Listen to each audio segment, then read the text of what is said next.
For those students that need a quick refresher, or if you need to reinstall your Linux desktop, just a quick video. So I've got my remote desktop connection window open. This is the address, ct210.goodwin.drexel.edu. I'm going to hit click on connect. So it's going to connect me to the remote desktop session. Just drag the window over. I am going to have to log in, so I'm going to put in my Drexel user ID.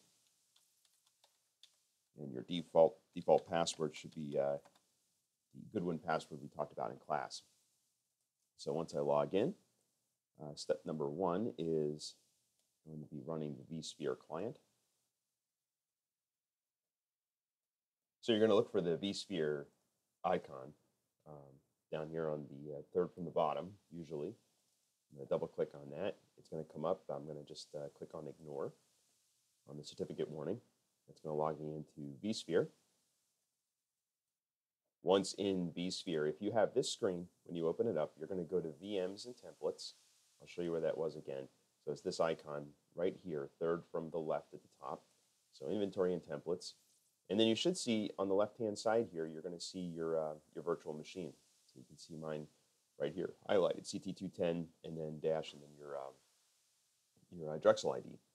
So mine's already started, but I'm going to go ahead and stop mine so you can see what this looks like.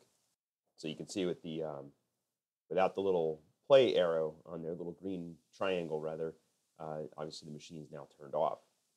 So I need to turn the machine on, but in order to reinstall the OS, I have to either get into BIOS or I have to use the boot screen, the boot menu.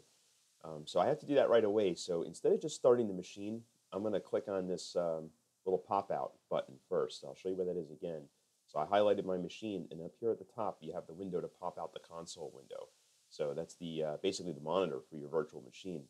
I'm going to do that first. That way, I've got access to the screen right away as soon as it starts up.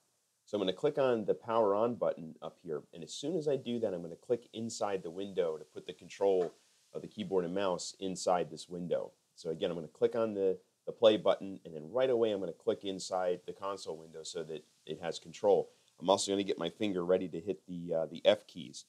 So let me go ahead and click on that. And as soon as it starts to come up, got my arrow clicked in there. So I'm going to hit F12 for boot options.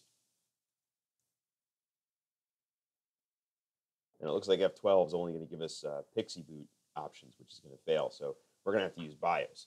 So, and it's just like in BIOS on any other computer. Now, in order to get the control back to my mouse, obviously you can't move the mouse around. So I'm going to hit Control Alt at the same time.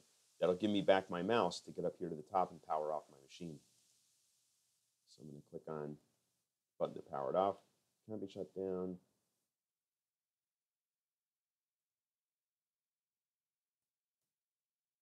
Let's try shutting it down this way. There we go. So I just had to come out here, highlight it, and shut it off from the main window. So let's do this again. I'm going to pop out the window again. I'm going to start the machine again, but this time I'm going to hit F2 to get into BIOS. So once it starts up, so I'm going to hit F2. You can see at the bottom it says F2 for setup. Now I'm in BIOS. I'm using the right mouse, or I'm sorry, the right arrow keys. You can't use your mouse in the screen. So I'm going to use the right arrow key to get to the boot menu. And I'm going to make sure that CD-ROM is the device on the top. To change the order of these devices, you simply use the plus and minus keys. So once you highlight something, so for example, I'm highlighted on the hard drive, I can hit plus to put it on the top, and I can hit minus to move it down. So I want to take my hard drive, or my CD-ROM drive rather, and I'm going to hit plus a couple times to get it all the way to the top.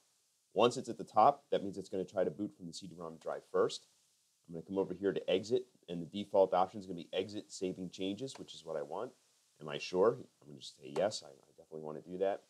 And now when it starts back up, I should get the boot menu from the CD-ROM. So let's see if that works. There we go. So there's the boot menu from the CD-ROM. And of course, if you didn't want to boot from the CD-ROM, you could just boot from local drive. But if you want to reinstall, you're going to choose install or upgrade existing system. And then you would follow the instructions, same as from the PowerPoint. So if you download the PowerPoint from Blackboard, just follow those instructions. If you have any questions, let me know.